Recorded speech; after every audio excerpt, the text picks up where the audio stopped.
Hey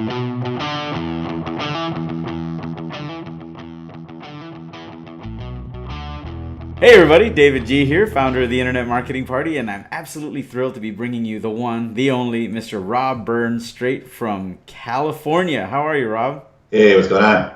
You're encompassing the entire state of California. That's me. I'm in charge. So, just real quick, so that those of you that just tuned in real quick and are in a hurry, what Rob's gonna share with you today is amazing. He's gonna show you how, as an ex-hot world champ of hot sauce, he used 100-year-old method to build his wife a six-figure online business in an unknown niche with zero SEO terms. So I really recommend you stick around and watch. This is going to be, I'm going to set the timer for 10 minutes because Rob is going to be our Internet Marketing Party speaker on Thursday, December the 18th here in Austin, Texas. So I got the timer ready. So Rob is a longtime friend of mine. He's been a huge supporter of the Internet Marketing Party. More importantly, he's been in online marketing forever. But Rob's one of these people that was doing marketing and PR before the internet was even created. He's doing amazing things.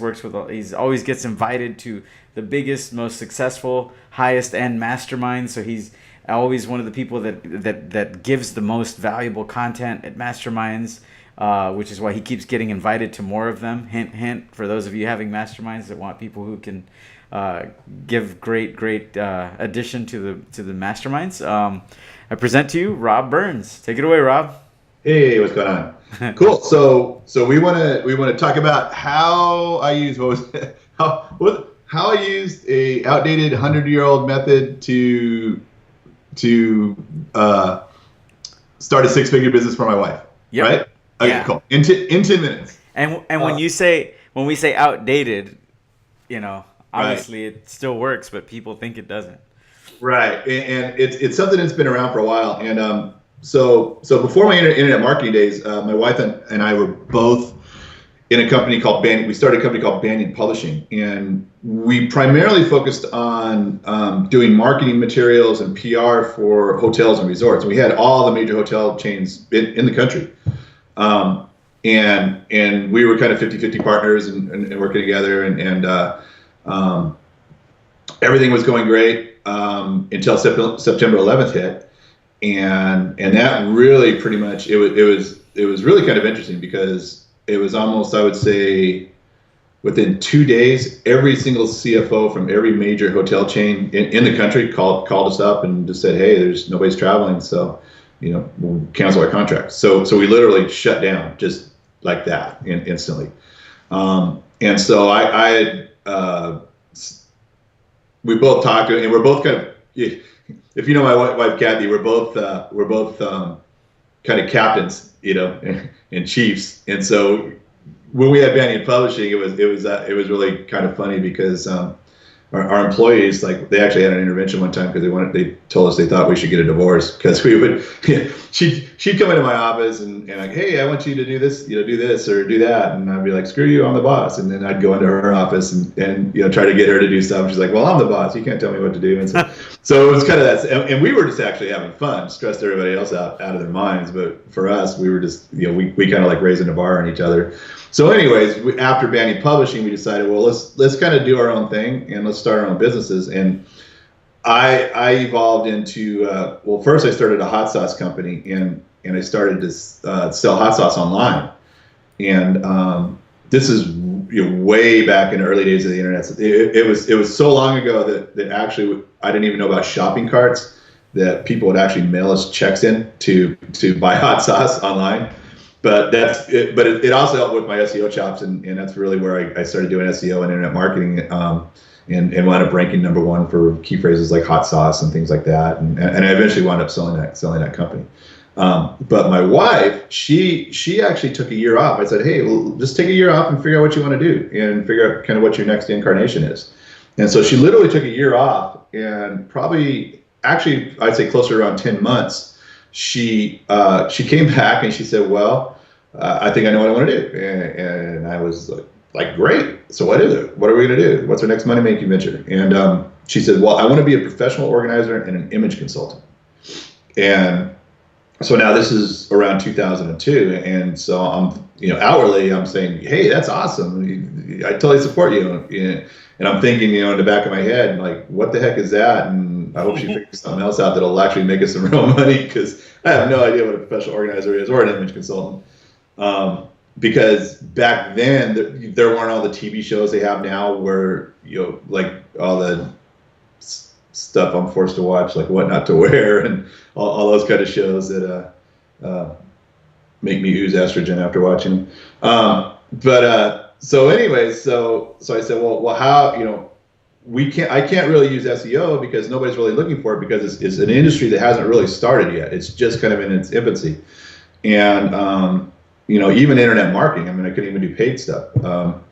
So I thought, well, let's kind of go back to our roots, and let's go back and do traditional marketing, and let's use PR. And so what we actually did is we really kind of created an industry, and we created news. And the way we did that was we started creating individual stories wrapped around organizing. So what we would do is we would send out a press release, and it was really more of an article that was written, for the journalist already. And it would be, hey, spring clean your garage, or organize your wardrobe for back to school, or things like that. And so we started doing that. We started pitching the journalist, and in the beginning we started getting local newspapers and local media. And what we did, and this is a big tip for most people, because I don't see it on anybody's websites except for maybe a few people, but actually we created a media room. And in the media room, every time we got picked up by a news source, whether it was a newspaper or radio or TV or whatever, right, or even like a big online site, we would put it in the media room. And so as the industry grew, and as journalists were looking for more people to talk about this, they would find her media room, and she's already in there. And so it started out in newspapers, and then she got more on radio. So we would take the audio clips, and so people started saying, "Oh, she sounds great on the radio," and so which got local news gigs. And so we would take the video from the local news gigs, and we would put that in the media room. So now she's got this huge kind of giant portfolio. And it also just built huge credibility. So people that were looking for professional organizers or organizing products or anything like that, as the momentum started to build and the industry started to grow, she's kind of pretty much already on the top of the heap. So that led, once we did that, more journalists would research, and they would find her and they'd see, oh, she's doing great. And so she landed gigs like Good Morning America. So she started getting on national TV, and she was in Oprah Magazine and Martha Stewart Radio and all these other different sources. And that led to her actually starting to do keynote speaking gigs. And so she's spoken for like $7,000 to $10,000 gigs for Intuit, Hewlett Packard, some of the larger corporations.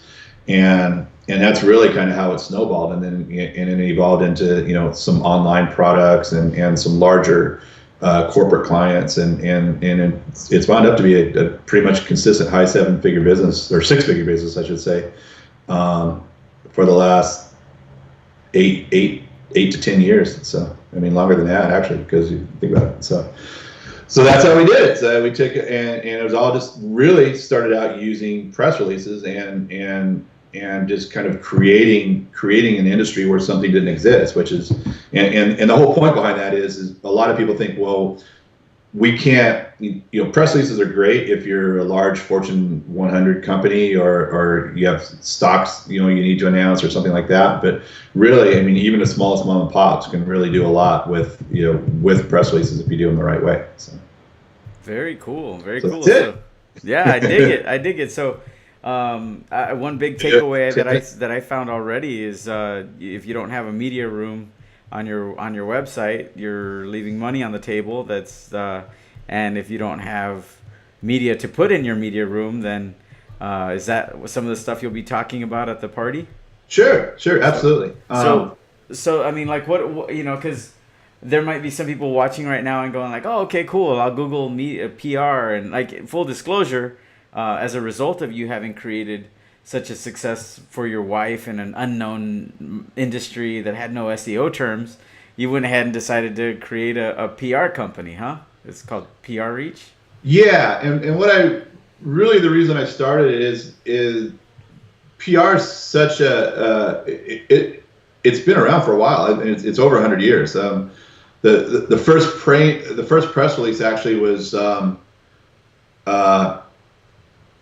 from a train wreck, actually, where the telegraph operator telegraphed a local newspaper that a train had wrecked and that it wasn't going to show up in the next town, and so the newspaper guy printed it in the news that hey, the train's not going to show up, so you got to figure out a different way to get to where you're going.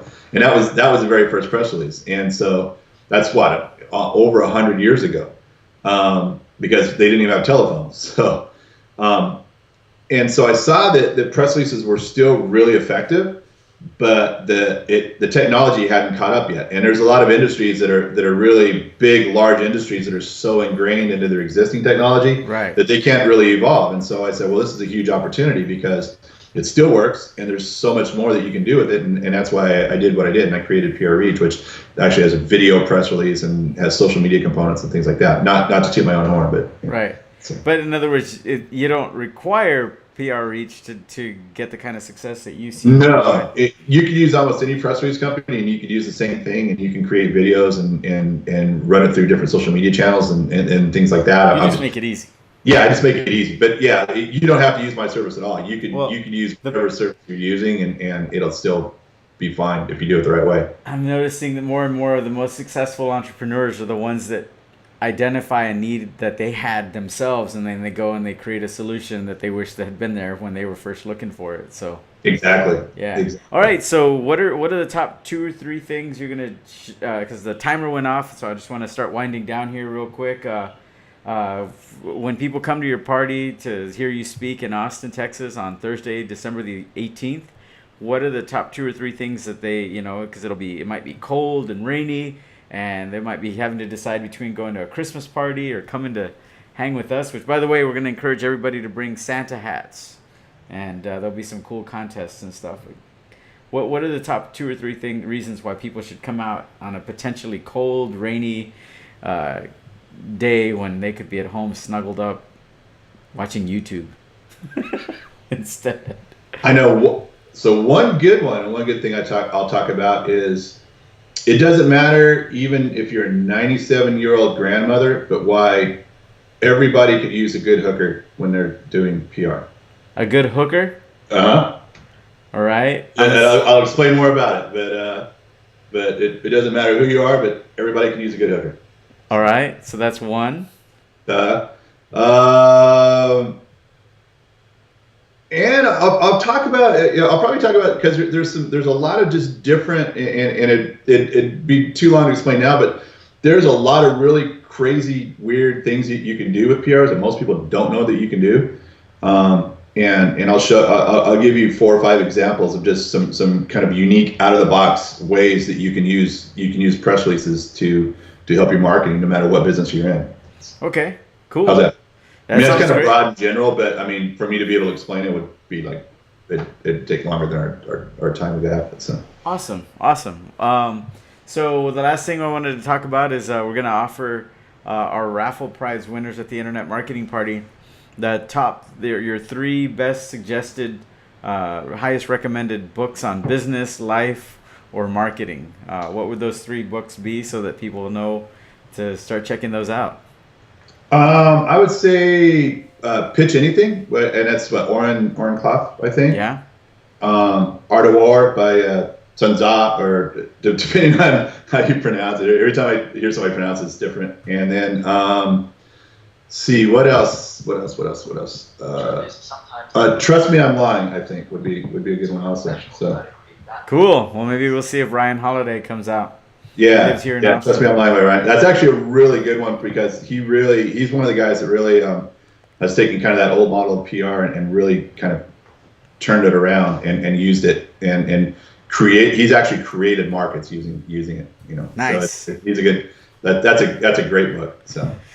Well, very cool. Well, thank you very much. We'll wrap on that. And by the way, those of you that come out with wearing a Santa hat and are members of the Internet Marketing Party at internetmarketingparty.com/join if you're not a member to get your ticket to the party at a discounted rate. Otherwise, we will see you on Thursday, December the 18th. Rob, I appreciate you flying in all the way from sunny California to what'll probably be a little bit chilly Austin, Texas. Yeah, I think last time I was in it was like 17 degrees or something. Remember last year? It was crazy. So let's not scare people off. Let's assume that. It's not good selling, is it? Global warming will come into effect the day before you fly in. Yeah. It'll be global warming. It'll be awesome. Sweet. Well, thank you very much again, and say hi to Kathy. Can't wait to see you. And any parting words before we say goodbye? See ya. Thanks a bunch. All right.